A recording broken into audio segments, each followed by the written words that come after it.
Hello everyone. Hi, this is Mitali. Welcome back to evidyarthi.in. So आज एक हम theorem अपनी यहाँ पर डिस्कस करने वाले हैं. नाउ चैप्टर के पॉइंट ऑफ व्यू से या फिर अगर आप देखो एग्जाम पॉइंट ऑफ व्यू से, सो दिस थ्योरम और इसका proof is going to be somewhat important. ठीक है, तो today we are discussing mid point theorem on page number 148. और क्या है उसका स्टेटमेंट, पहले हम स्टेटमेंट समझेंगे, क्या हमें उससे मिलता है, यानी कि एक स्टेटमेंट से क्या हम कंक्लूजन ड्राइव कर सकते हैं, and then we will learn कि किस तरीके से हम उसको प्रूव कर सकते हैं. ठीक है, चलो. So theorem number 8.1, the line segment joining the mid points of two sides of a triangle is parallel to the third side. तो अगर आपको इसे नेम करना है, so this is your mid point theorem. अब है क्या इसमें स्टेटमेंट, हमें क्या बोलता है that if you have a triangle. इससे पहले हमने जितने भी थ्योरम्स को पढ़ा है they all involve some parallelogram, basically quadrilaterals. ठीक है, बट यहाँ पर एक क्वाड्रिलेटरल का ही पार्ट है.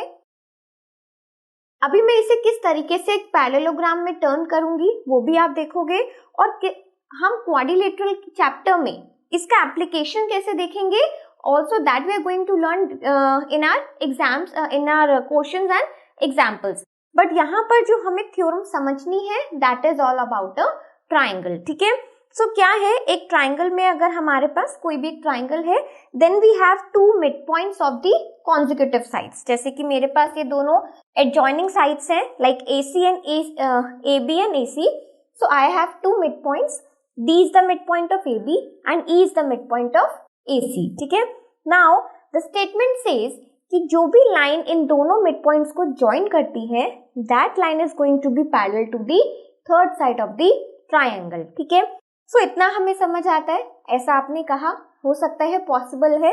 ऑल्सो द स्टेटमेंट सेज, यहाँ पर हमने उसे मेंशन नहीं किया है, बट इसका एक और मतलब निकलता है कि जो साइड इसके पैरेलल है, यानी कि DE is parallel to BC, also DE is going to be half of BC. अगर हम इसका मेजरमेंट करेंगे सो अपने आप हमारा जितना भी BC होगा, अगर ये पूरे सही डायमेंशन के साथ एक ट्राइंगल हमने क्रिएट करा है, बनाया है, तो DE और BC का जो मेजरमेंट होगा बिल्कुल हाफ होगा. DE is going to be half of BC. So ये हमें अपने मिड पॉइंट थ्योरम से हमें ये पता चलता है. और अगर हमें एग्जाम में आता है कि you have to prove the mid point theorem, so सबसे पहले आपको ये स्टेटमेंट बताना है, and then what you have to show, आपको ये शो करना है कि DE BC के पैरेलल है, also DE is half of BC. ठीक है, सो नाउ आई होप कि आपको इसका स्टेटमेंट समझ आ गया, आइडिया समझ आ गया कि हमें करना क्या है. सो अगर मैं यहाँ पर ये देखूं कि मुझे शो क्या करना है, तो शो मुझे ये करना है कि जो DE है this is parallel to the third side of the triangle, that is BC. Also DE is half of BC. So मुझे ये शो करना है. ठीक है, अभी तक हमें इतना क्लियर हो गया. नाउ अगर मुझे अब ये शो करना है, देन हम इस ट्राइंगल में सिर्फ कंप्लीटली काम नहीं कर सकते हैं. We need to have a construction. कुछ ना कुछ हम इसमें कंस्ट्रक्ट करेंगे, and then only we can prove कि दोनों लाइन्स जो है आपस में पैरेलल हैं. ठीक है, सो यहीं पर आपका पैरेललोग्राम का जो पिक्चर है वो सामने आता है, और आपको धीरे धीरे उसकी एप्लीकेशन भी समझ आएगी कि आप अपने क्वेश्चंस में जो भी आगे आपके क्वेश्चंस आएंगे उसमें किस तरीके से हम इसके पैरेललोग्राम की प्रॉपर्टीज, जैसे भी मैं अभी आपको फिगर को प्रोड्यूस करके दिखाऊंगी, और इनफैक्ट ये ट्राइंगल की प्रॉपर्टीज आप किस तरीके से लगा सकते हो. ठीक है, सो अभी हम क्या कर रहे हैं, we are going to extend this line. मैं इस लाइन को थोड़ा सा एक्सटेंड करूंगी आगे. कितना एक्सटेंड करूंगी कि यहां से जिस तरीके की ये AB है, मैं C के साथ एक लाइन प्रोड्यूस कर पाऊं, that line will going to be parallel to this AB. ठीक है, सो जैसे हमने यहां से थोड़ा सा एक्सटेंड किया, हम इधर से भी ऐसे एक्सटेंड कर देते हैं. फाइन. सो अभी जो जहां पर ये दोनों पॉइंट्स मिले हैं, let's call this point F. So what we have done? We have done a construction. क्या हमने कंस्ट्रक्शन की है उसको हमें मेंशन भी करना होगा. So we have done a construction. What? Extend. कौन सी लाइन को हमने एक्सटेंड किया है? Extend DE to F. हमने DE को F की तरफ प्रोड्यूस कर दिया, such that किस तरीके से हमने प्रोड्यूस करा है कि हमारी जो ए बी है ये एफ सी के पैरेलल हो, A B is parallel to F C, ठीक है। ये पूरी लाइन हम अपने एफ सी के पैरेलल दिखा दिए। सो अब यहाँ पर हमारे पास क्या आ गया, आप थोड़ा सा भी ध्यान से देखोगे ना, सो यहाँ पर एक पैरेललोग्राम भी बनता हुआ आपको दिखेगा। Plus what we are going to show first, सबसे पहले हम अपने ये वाले ट्राइंगल को और ये जो हमारे एक्सटेंशन से एक ट्राइंगल प्रोड्यूस हुआ है, दोनों को कॉन्ग्रेंट दिखाने वाले हैं, ठीक है। सो नाउ लेट्स कंसीडर जो ट्राइंगल्स मुझे कॉन्ग्रेंट दिखाने हैं, आपको देखो धीरे धीरे इसकी फील्डिंग समझ आएगी कि मैं दोनों ट्राइंगल्स को कॉन्ग्रेंट क्यों दिखा रही हूँ और उससे मैं पैरेलल कैसे दिखा सकती हूँ दोनों साइड्स को, ठीक है। सो आप बस इसे देखो, समझो एंड देन हमें इसी तरीके से इसे प्रैक्टिस भी करना है। So I am going to consider two triangles. First is triangle A D E and the other one is triangle CFE, ठीक है। So now we have two triangles. अब क्या करने वाले हैं, अगर आप ध्यान से देखोगे सो ये वाला जो आपका एंगल है, this is going to be equal to this angle. Why? Because both are vertically opposite. तो हमें सबसे पहले क्या मिल गया, हमें मिल गया angle AED is equals to angle, वहां से हम कौन सा ले सकते हैं, CEF, ठीक है। CEF दोनों ही इक्वल है। सबसे पहला रीजन हमें मिल गया, they are vertically opposite angles, vertically opposite आपस में इक्वल होते हैं, ठीक है। आफ्टर दैट अगर मैं इससे थोड़ा सा ऊपर चलूं तो मैं ये बोल सकती हूँ that the side AE is equals to EC। Why? Because हमें पता है that E is the mid point, right. So I could write AE is equals to EC since E is the midpoint, क्योंकि E midpoint है यानी कि उसने line को already दो इक्वल पार्ट्स में डिवाइड किया है। सो हम ये बोल सकते हैं that both the line segments are equal to each other. Fine. अब मुझे सबसे पहले एक एंगल मिला, देन मुझे एक साइड मिल गई। अब अगर हमें पता है कि हमने पैरेलल लाइन क्रिएट करी है, यहाँ पे हमने कंस्ट्रक्शन में क्या किया था, DE को F की तरफ हमने एक्सटेंड किया और इस तरीके से एक्सटेंड किया कि जो हमने CF से लेकर लाइन बनाई है। देखो यहाँ पर मैं आपके कंस्ट्रक्शन में थोड़ा सा चेंज करवाती हूँ। हम क्या लिख सकते हैं, सच दैट CF प्रोड्यूस्ड, जो हमने CF प्रोड्यूस करी है यहाँ पर हम मेंशन कर रहे हैं, ठीक है। सच दैट CF प्रोड्यूस्ड, हमने CF को प्रोड्यूस करा and CF is parallel to BA, ठीक है।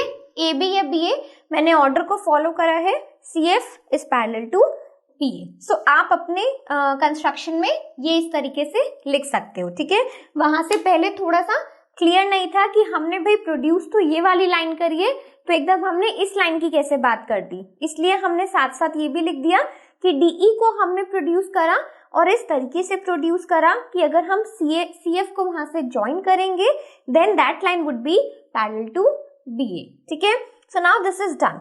अब हम क्या बोल सकते हैं, अब हम ये बोल सकते हैं कि क्योंकि ये हमारी एक पैरेलल लाइन है, दैट मीन्स कि हमारे दोनों angle DAE is going to be equal to angle FCE। Why? Because of alternate interior angles. यहाँ पर जो हमारी AC है, this is acting as a transversal to both the lines.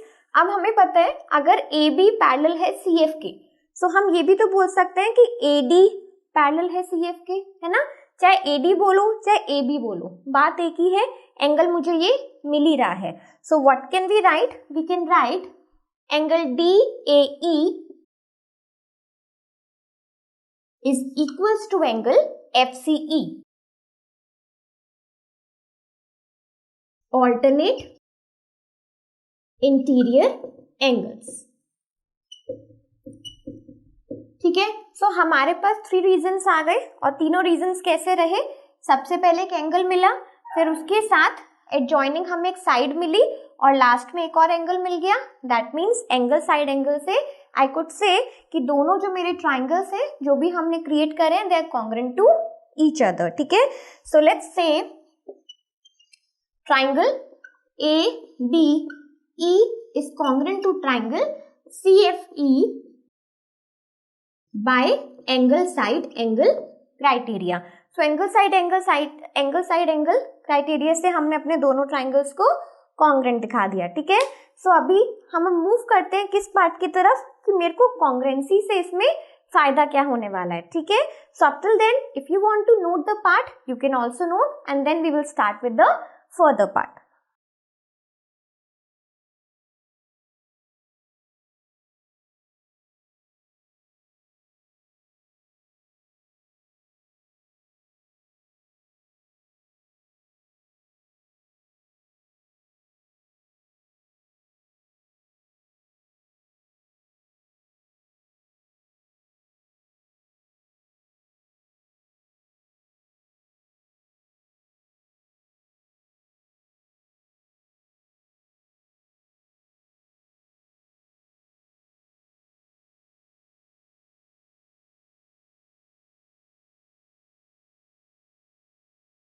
So moving on, अब हमें यहाँ पे क्या फायदा मिला है, हमारे दो ट्राइंगल्स कॉन्ग्रेंट हो गए हैं। सो हम उन्हीं वाले दोनों ट्राइंगल्स को मेंशन करते हैं और उससे हमें जो भी फायदा है उसको भी लिखते हैं, ठीक है। सो सिंस अभी तक हम क्या दिखा चुके हैं, ट्राइंगल हमारा ADE is congruent to triangle CFE, ठीक है। हम ये अपने दिखा चुके हैं। अभी मैं आपके उसी फर्स्ट पार्ट से आगे से कंटिन्यू कर रही हूँ। सो अब मुझे यहाँ पर जो फायदा मिला है वो ये कि ये जो मेरी लाइन है DE, this is going to be equal to FE। Why could I say that? DE is equals to FE। मैं ये कैसे कह सकती हूँ? By CPCT, congruent part of congruent triangles are equal। सो मैं ये कह सकती हूँ कि दोनों जो साइड्स है ये आपस में इक्वल हो गई हैं, ठीक है।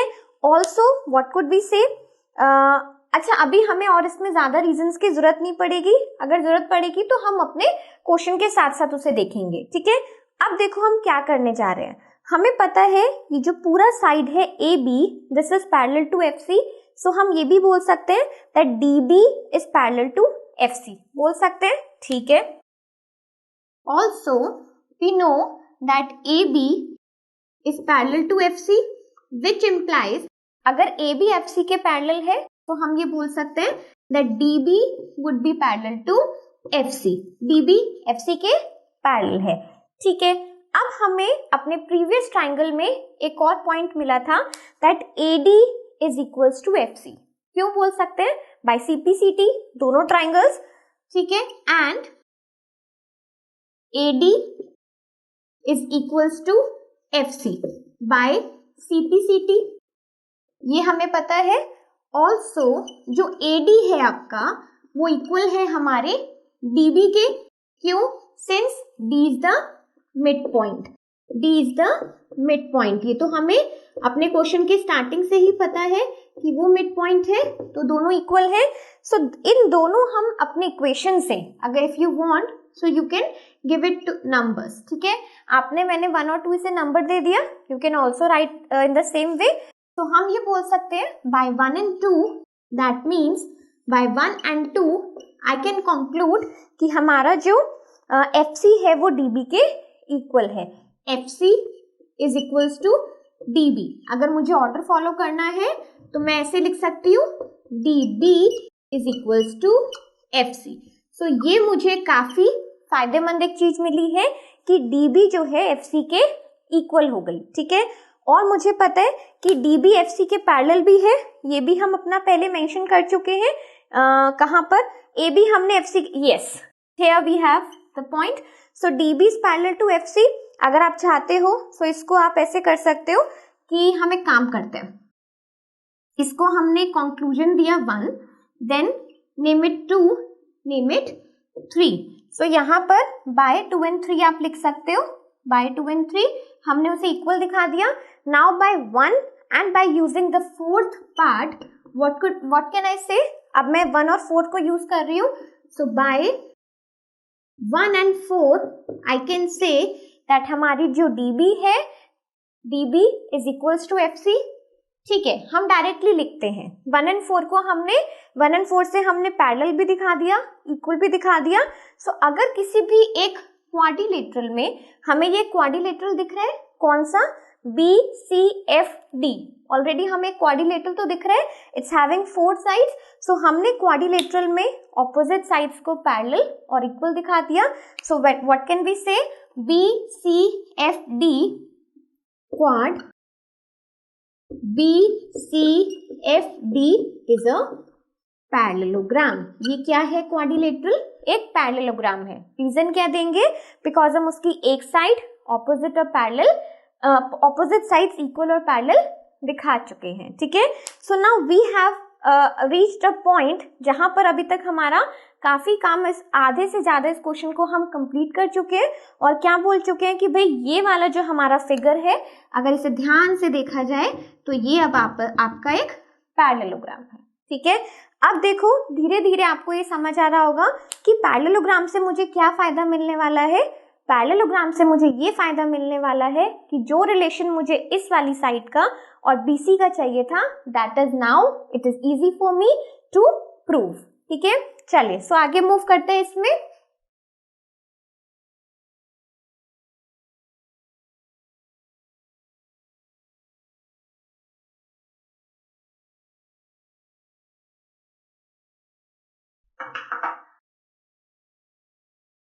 तो हमारे पास अब क्या आ चुका है?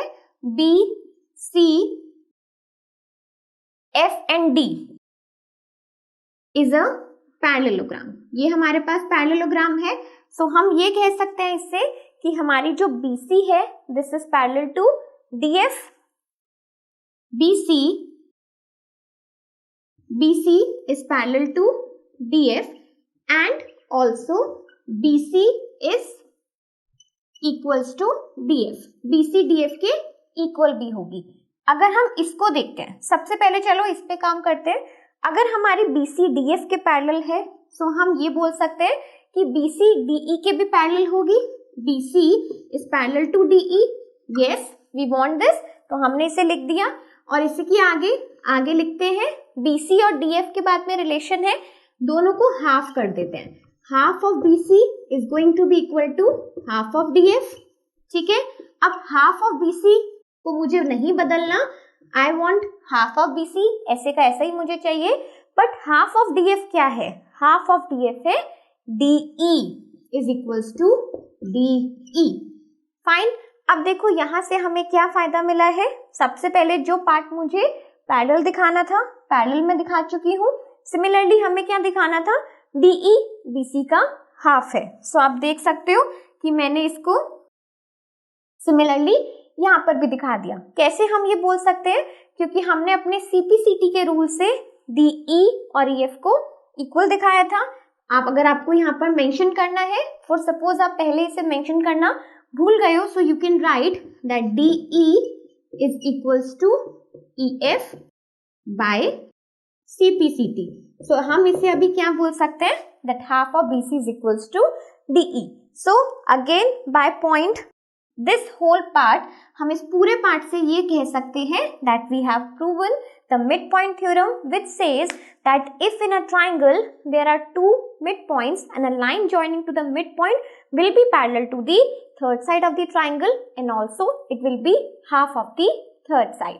ठीक है, सो नाउ आई होप आपको पार्ट्स में करना है ये क्वेश्चन, स्टेप बाय स्टेप आप इसे प्रैक्टिस करोगे, इजीली आपको समझ आ जाएगा। सो इस तरीके से प्रैक्टिस करके मुझे जरूर बताओ आपको कैसा लगा है मिड पॉइंट थ्योरम। और हमने यहाँ पे सभी थ्योरम्स के बारे में पढ़ा है, बट ओनली हमने मिड पॉइंट का इसका प्रूफ सीखा। Why? Because it is very important from your exam point of view. ठीक है, so do practice it and let me know आपको कैसा लगा।